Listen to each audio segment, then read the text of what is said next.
define indirect measurement. I can measure indirectly by using similar figures. Excellent. So indirect measurement is a way to use similar figures to measure. Not a lot to talk about in this video. It should be hopefully a quick one. We started off with number 2. I gave you 2 triangles, and I said they were similar. And you now know, or not now know, but I told you that this was a right angle. So if that is a right angle, what is this right here? Right. Only because those 2 triangles are similar, right? Yes. Excellent. And then what we did is we tried to calculate, or we attempted to calculate what x was and know that they're similar figures. We created a proportion here.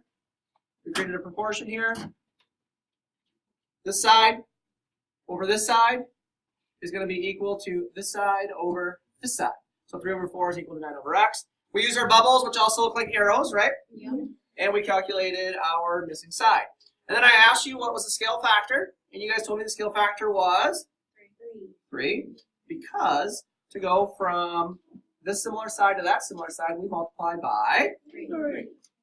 The second one, like I told you already, if I could do it over, I would not have given you the pictures, and you hopefully would have drawn the pictures on your own. Basically what it's saying is we have a skyscraper and we have a tree. They cast a shadow, forms a right angle. Skyscraper is 24 feet tall. The tree cast a shadow of 3 feet.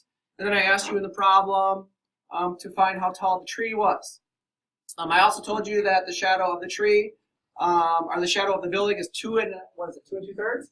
Yeah. 2 and 2/3 times longer than the shadow of the tree. So you figured out that that was 8, yes, no? Yes. Figured out that was 8. And then Abby and Tori had us set up a proportion. So we figured out the height of the building over top of the building's shadow, yes, no? And we set it equal to the height of the tree over top of the tree's shadow, yes, no? And because getting from 8 to 3 is kind of difficult, isn't it? Yeah. It's kind of difficult. We decided to reduce, because that's what we should do.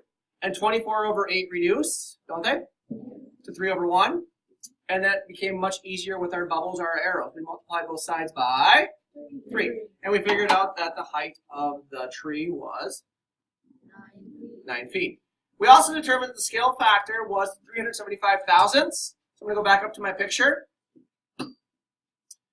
We wanted to know the scale factor because we can now do that now. And to get from here to here, are we shrinking or are we enlarging the shape? Hold on one second, Adam. We're shrinking. So in order to figure out what we're going to multiply by, we know it's going to be less than 1. So we're going to use the 2 dimensions that we already have. And it's going to be what? 8 divided by 3 or 3 divided by 8? 3 divided by 8. 3 divided by 8, which is less than 1. It's 375 thousandths. And that became our scale factor. Questions?